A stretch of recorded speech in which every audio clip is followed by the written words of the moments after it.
Hi guys, thank you very much for joining me. Polina here talking to you about this incredible full moon in Taurus conjunct Uranus happening on the 31st of October.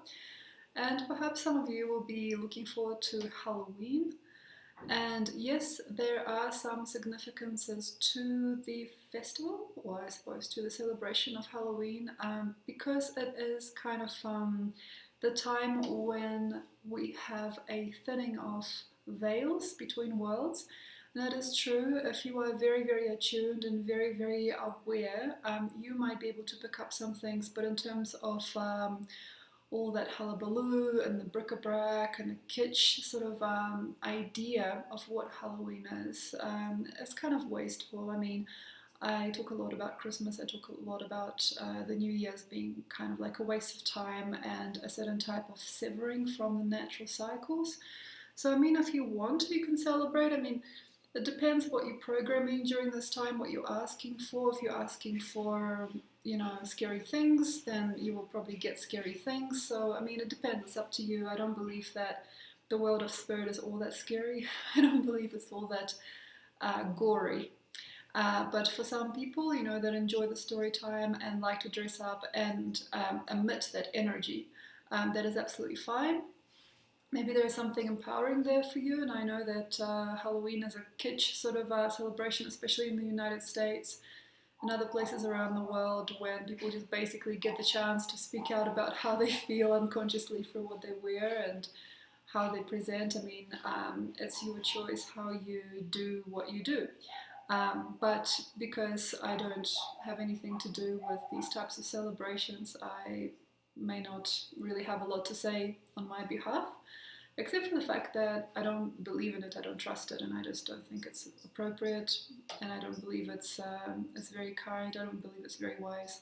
But if you like it, that's okay. So basically, okay, we have a full moon conjunct Uranus. That's the important part because this is a fact. We have Uranus conjunct Moon happening on the 31st of October, and we have a very, very beautiful stellium still there, still present in Capricorn, and a very, very nice conjunction, almost conjunction of Chiron and Mars, both in Aries, and this Mercury trailing behind the Sun in retrograde in Libra in the last degrees there. So I believe it is kind of what you wanted. Okay, so we have come out of Libra and gone into Scorpio now. It is going to have to be said if you don't want something in your life. If you have started to understand that there are certain givens and certain structures in your life, or there are certain patterns that keep on reoccurring, and you just do not want these patterns anymore, you don't trust these structures, or you just don't know how to progress from this point. Maybe you don't know how to work with these materials. Maybe you don't really know how to work with these people, how to address these problems at home or in the workplace. It is a very, very good time for you, if you are a troubled person, to question and to ask and to also answer. It is a very nice time to go over the paperwork again. It is a very nice time to ask that friend for forgiveness. It is a good time to ask these people to cooperate with you and try to help you, because by going deeper into Scorpio, it is going to become a little bit of a no-no to ask for help after a little while and to be too abrupt or too emotional about certain cause and effect. It is still good. So like now it still stands if you want to go see a lawyer, if you want to see a therapist or a psychologist, if you'd like to get some things sorted out, it is still good. And then sometimes also this happens, like there are little things that you didn't even know were there that were pretty obvious to other people. And you might have not had the chance or had the charisma or the courage to really be able to face certain things. And here we have that sort of a famous visual of the ostrich with the head in the sand, not wishing to see anything or really know enough about certain things. So this kind of like la la la la la feeling that probably could have manifested in Libra and Virgo time has to be confronted for some people. So if you are not noticing what other people are up to, if you're not managing your business well, if you're not managing your money, your affairs, your personal private affairs very well, it is a very good time to ask. There are certainties which are very obvious to other people that you might not want to see. There are big, big emotional waves coming in Scorpio also after maybe already, actually after the 21st of October, some of us might have seen these large voluptuous waves of energy which Scorpio is already starting to provide us. So it feels to me they're going to get more extreme for some people. I believe there's going to be some erratic behavior if there hasn't been already. I believe there's going to be some very strange energy coming to the forefront and playing a little game. And I also trust that it is in all of us to some degree, but not everybody's going to have to face it face on. You know, not everybody's going to have to work around these energies specifically. Some people are going to have to kind of notice them and walk away, and certain people are not going to notice a few things about themselves, but others will. So there is like a detective's eye on us. You know, sometimes also during this time there might be surveillance, there might be video recording, there might be some kind of proof of our actions. There must be some kind of proof sometimes of our actions. And the way that we use words, the way that we use our energy and our self-esteem, we have to mature and mature a lot, because by going through Scorpio, I believe many people benefit through understanding and kindness and generosity and compassion, a lot of compassion this year, and realigning to a greater state of maturity throughout this particular portal. So I'm kind of feeling that within time or within some space, there are going to be very strong ideas and very good minds coming through this time, and there's going to be a very large, perhaps, and very strong concept received or realigned during this time. It's a really great idea to work with architecture. It's a very good idea to work with the body, to work with one's own reputation, to work with one's own output as to what you are creating in this world. It is a very, very beautiful time for a new beginning.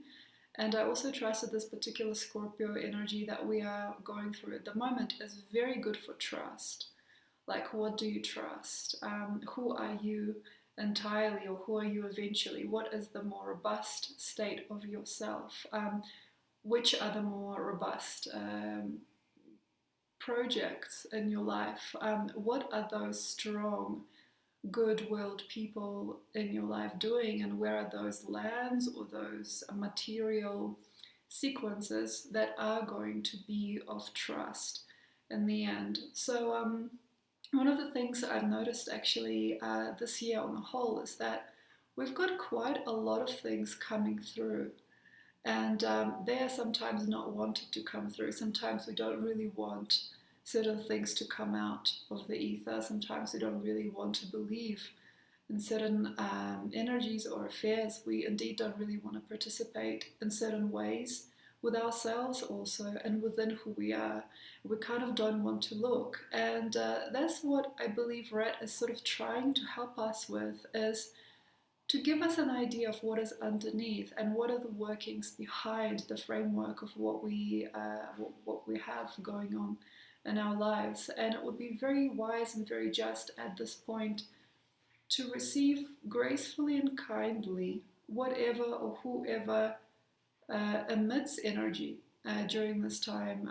Though there are lots of people that are experiencing chaos as well, and chaotic behavior as well, it is likely. There is need for us all, I trust, to become a little bit more aware and a tiny bit more attuned to the underneath, the beyond the physical world. And here's where the whole Halloween thing, I suppose, comes to mind. You know, this whole idea of the thinning veils and what is between you and the physical, you and the practical. And there's sometimes a lot of people that don't want to know this stuff. There's sometimes a lot of people that don't really want to mind things that they cannot perhaps receive consciously and strongly. If there is something that we cannot know or claim physically, sometimes we're not interested. But in any phenomena that is manifesting during this time, try to heed to it. So like, try to have an open ear and an open heart and open eyes to the way that reality will inevitably try and respectfully at this point show you through perhaps a series of experiences or series of experiments also with life, that which you are and that which you are not, or what is and what isn't trustful in your world, and who or who is not coming with you in the next phase.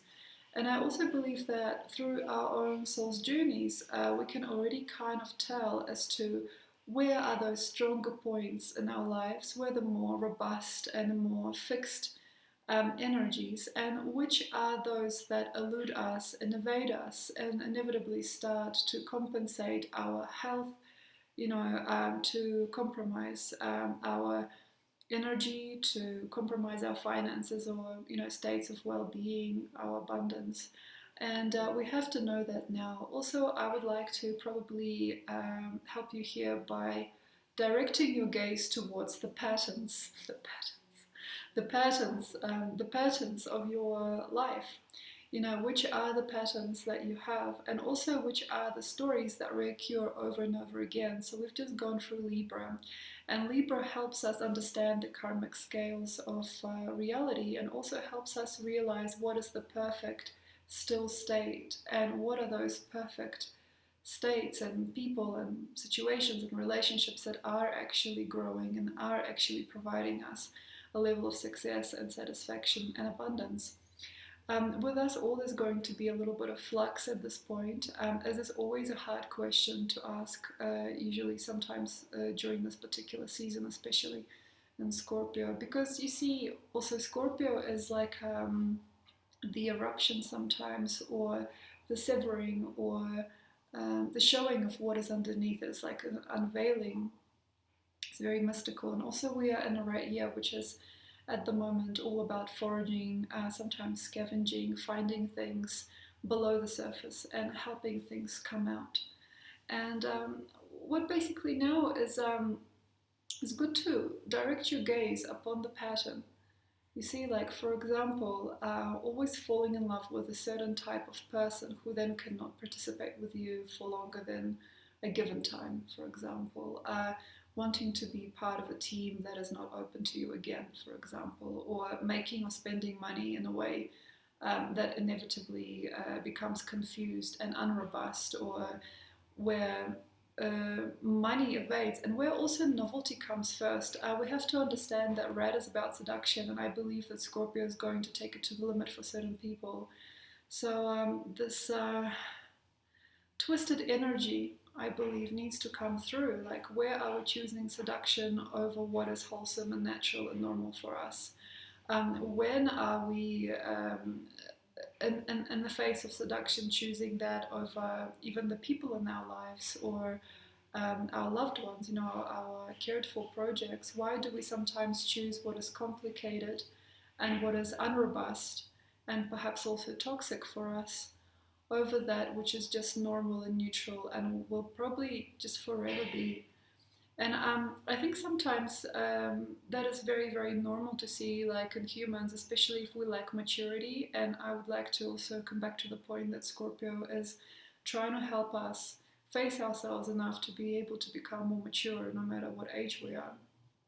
And also I trust that this particular season is very, very economical for those of us that are actually really wanting to now have a nice, safe home, or to just have a nice, beautiful, hopeful life.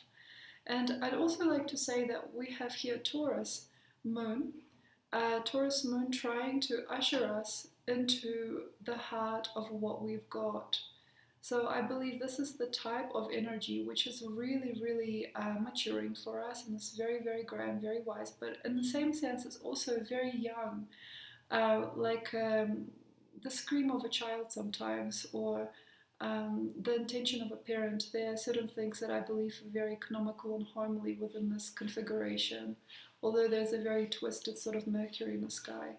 I think that this is a very, very, very kind and powerful time, no matter what people say out loud or how they envision themselves right now. It's a very, very actually wholesome and very open and very plain time to no longer contradict oneself and to find out what is the incentive behind the rapture, or what are those feelings that we have underneath any kind of chaos. And sometimes they're just very simple feelings like, I want respect, I want love, I want a normal home, I want to be cared for, I want to care for my siblings, I want to care for my peers, I want to give all to my children, I really want my family to be well, I want it to be a beautiful world. So even beyond some of the most catastrophic and uncared for, seemingly chaotic, unrobust circumstance, is going to be a certain type of question that actually comes from that. So this very simple, earthy time actually to understand that some of us have missed out perhaps all our lives on certain things like nurture and care and things like that. And by this time, red starts to choose well. So I'd also like to repeat myself a little bit from videos from ages ago, when I was talking about red scavenging and picking up things and foraging and finding lots of things that it wants to keep. And at this point, it is starting to become a little bit more noble. So the next sign is ox. We've got a golden ox year coming up. I'm actually writing an almanac right now. I'm almost finished with it. So for the next year, I'll be advertising it soon. So ox is going to be very robust and a very dreamy time at the same time, and also very confusing if we don't really have the materials or the hopes and dreams that we want.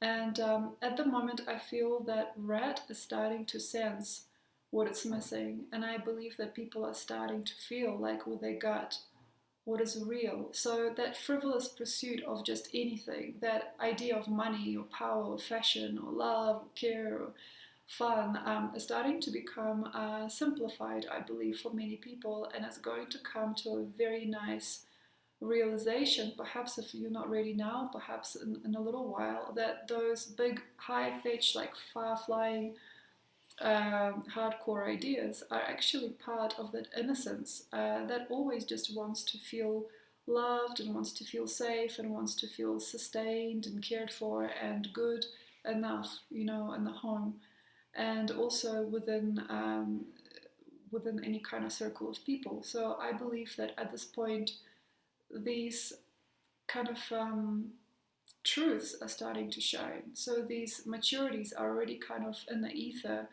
And I believe this is where, like, suddenly a person wants to conceive a family, or this is where suddenly we want to have a home or build ourselves a better, more clean and more cozy path.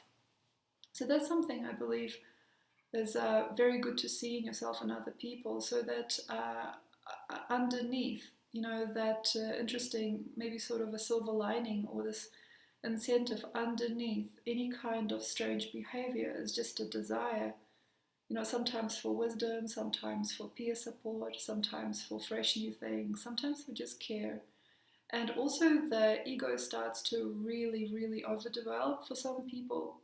And it's become so comical by now. And I've talked about also this year being kind of like a cycle of ego, because red is the first sign in the Chinese zodiac as well. So like egos are really going to start to shine through, and they're not going to be any longer believable.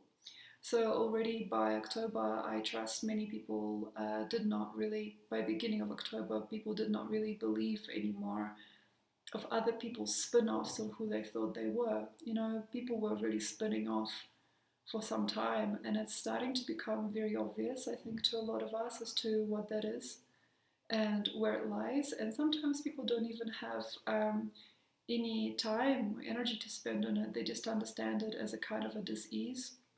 And here, if there is any ego, or there's any kind of like a jammed nerve or anger or trouble in the heart, it's going to start to become a very ambitious energy, you know, so a very big ambitious pursuit, or a really large cyclical energies, like, come on you guys, okay, I'm going to show you what life is, you know, like, or everybody listen to me. So if there is any kind of ego interplay during this particular time, it'll start to become almost unable to blend with the overall energy.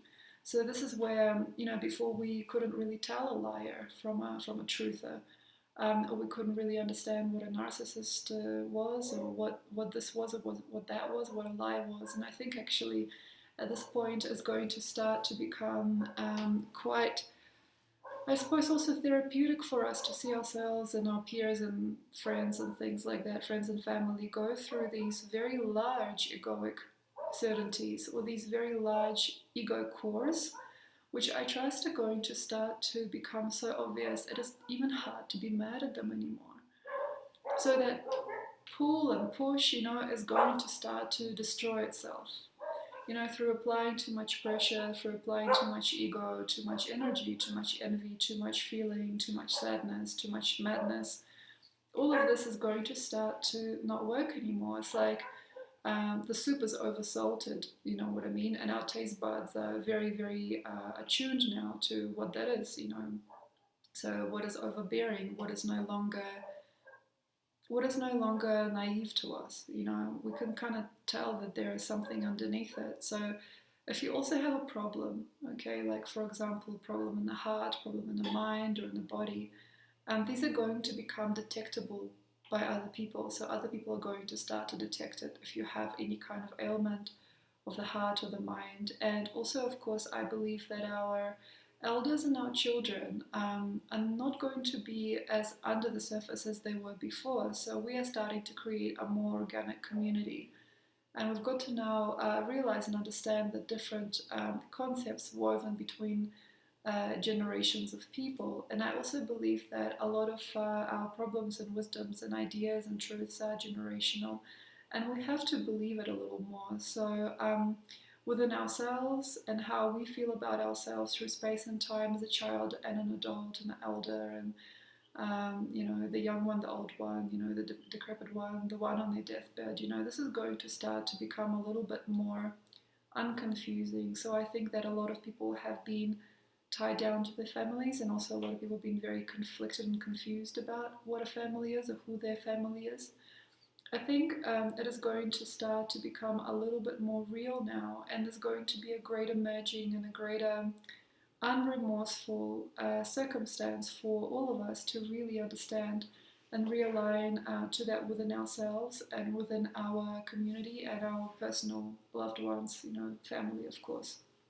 And it feels that underneath all of these waves and all of these stories and all of that chatter, because I believe that Mercury here is going to really go off, trying to play a little game with other people. I believe there's going to be a lot of flamboyance and a lot of very intense emotional activity for a lot of people, which is kind of bad taste, but that's okay. Underneath all of this stuff is actually a gold mine.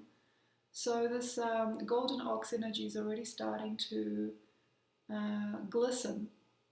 Okay, so it's already starting to very naturally evolve through the year underneath the surface. So underneath the surface, underneath all this debris, for some people, underneath all this, I have no idea what to do, I have no idea what is going on, all of this stuff, I trust there is a very strong, secure, and very loving and caring harmony that I trust everybody is in the end trying to achieve, or at least an ideology of such harmony, which I believe is a little dangerous and corrupt. Within ideology is always going to be ego present, which is why it is a little bit sad to see sometimes people exchange all they have, for an ideology or something glimmering in the distance. So once again, reviving that theme of seduction and of the frivolous being on top of the list instead of really understanding that strong, physical, basic, beautiful, natural energy, which I believe is coming forth anyway. So I trust that whether it is a disappointment as to the result that you were expecting in your life, or it is a relief, or it is a crumble, this nice golden mean, this nice beautiful earthiness is not going to be too far away from all this chaos. And that, I think, is a very interesting game, actually, that is as if creators playing with us. This is how it feels, It's like all this hullabaloo, all of this fireworks, all of this energy or anger or feeling or frustration or all this work or this shame or this sensual or emotional seduction, all of this stuff. And then it seems like there's always going to be at this point a person or a safety net or a place or just a perfect person, just perfect power that is just around the corner. So for example, you're having a screaming match at home and then your cousin is just waiting in the car waiting for you to just like come outside and go for a ride somewhere, okay? Or for instance, you have a lot of work and you're cleaning and you're cooking and you're doing all these things and you're acting out sort of like a mother prototype, or you're acting out a character that is probably part of the unconscious ego. And underneath is like a big self-care and just a knowledge that all of this is useless and there is something beyond all of this. So it's kind of like a very, very nice thing. The humble, normal, beautiful, and safe energy is just nearby. It's almost like holding your hand, you know. And I think that has to be seen. There are no worlds right now that I'm seeing at this point in Scorpio that are beyond belief strange and scary. There's always an answer, and the answer is just nearby. So we kind of test it. It's like a test. You know, it's like people having these emotional psychotic experiences, and just a little step away is safety. You know, the island of safety, beyond the sea of chaos, you know. So it feels to me that there are always going to be good and powerful people close to you or close to us on some level that can always help us resolve things. And that is where faith is at the moment. So no matter what, having a person involved in your life is going to be maybe a little strange but helpful. You know, calling the cops, you know, calling the lawyer, you know, calling your mom, calling on yourself, you know, understanding things very fast. At the moment, something or somebody is near, but I repeat myself here as well. In the end, it's going to dissolve, and we'll have to have that maturity and the strength to do it ourselves. You know, it's like teaching a kid how to swim. You know, it's like having the hands underneath the child and making sure the child feels support, and then one day, no hands, and the child has to swim themselves. At the moment, there are those hands and those support mechanisms, those organizations, those peers, those people, those ancestors, those secret accounts like hidden money, hidden stashes, you know, secret ways out, or those confident people, you know, those confident ways. But they're going to be none of them soon. So please understand that though there is something to fall back on at this point, and maybe there is like something else to do, maybe there is a lot at stake for certain people, so there will have to be a support. By about the 20th of November, and maybe even a little bit further on for some people, maybe even well into actually 2021, they're going to start to drop off. And I'm not saying this is mean, this is like, oh, I have no patience for this anymore, like I can't afford to help you anymore. And for some people, that is a story. That is how it's going to play out. People saying, look, I can't support you anymore. I can't be part of this anymore. But I think inevitably, eventually, it's actually not about that. It is more just about us stepping into ourselves and not having to count or rely on certain things that have been supporting us for quite a long time. So yes, thank you very much. I hope that this has been helpful. And if you'd like to know more about me, please check out the website below. I also have books on sale. I'm currently at the last stages of writing the almanac for 2021, which is basically a diary. It's like a guidance manual. It's a very, very good one this year, actually, that I'm writing for next year. It's very detailed and it's more professional, it's more systematic. So if you'd like to have a look at this product, I will be probably advertising it in the next bunch of videos because I still haven't fully finished putting it together. So by the end of October, I believe these will be on sale. So If you'd like, check out my website, check out my Facebook. Sometimes I will advertise things there. And if you need, please see me for a reading. Thank you very much. Enjoy and have a beautiful, beautiful moon transit. And for those that are celebrating, happy Halloween. Thanks. Bye.